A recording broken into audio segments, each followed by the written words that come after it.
পাপের শাস্তি কি শুধু অপরাধীই পায়, নাকি আগুনের শিখার মতো সেই পাপের আঁচ লাগে তার নিরপরাধ সন্তানের গায়েও? সনাতন ধর্মে কর্মফল এক অমোঘ বিধান, কিন্তু আমাদের মনে প্রায়ই এক বিদীর্ণ প্রশ্ন জাগে। একটি নিষ্পাপ শিশু কেন জন্ম থেকেই রোগ, দারিদ্র্য বা লাঞ্ছনা নিয়ে পৃথিবীতে আসে? সেই শিশুটি তো কোনো পাপ করার সুযোগই পায়নি।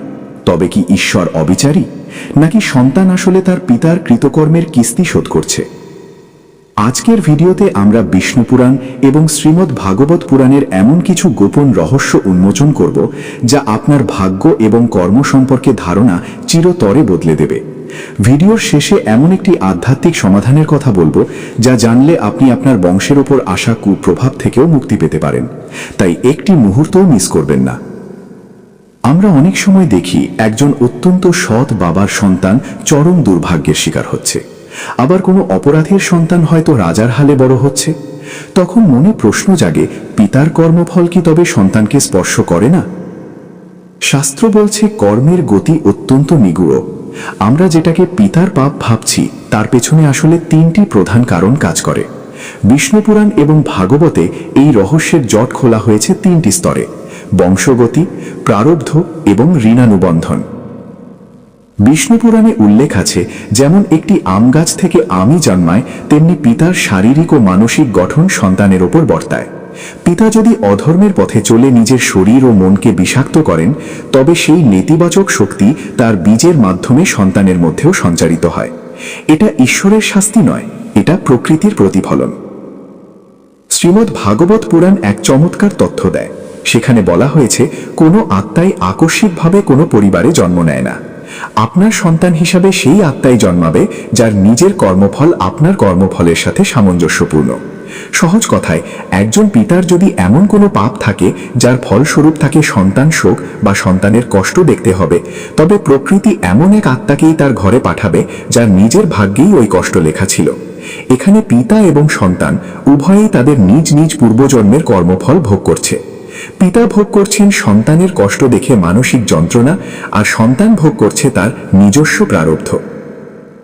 চিন্তা করে দেখুন হিরণ্যকশিপুরের কথা। তিনি ছিলেন পরম অত্যাচারী, কিন্তু তার ঘরে জন্ম নিলেন পরম ভক্ত প্রহ্লাদ।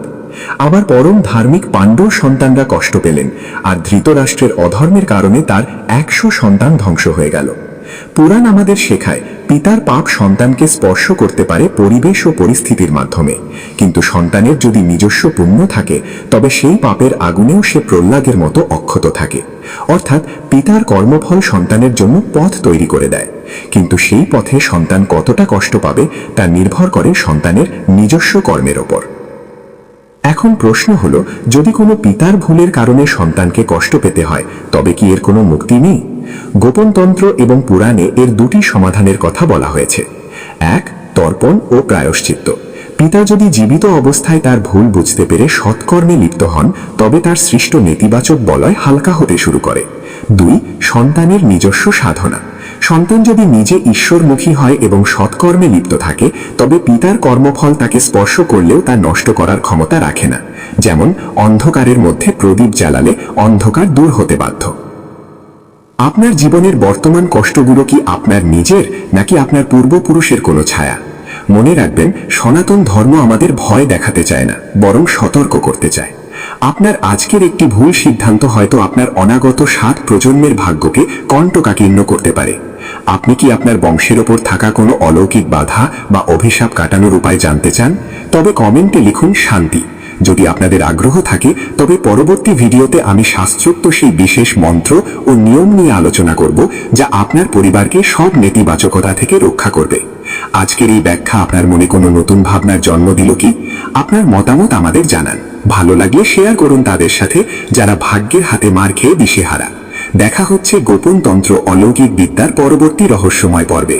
ততক্ষণ ভালো থাকুন, কর্মে সচেতন থাকুন। ওম নমো নারায়ণ।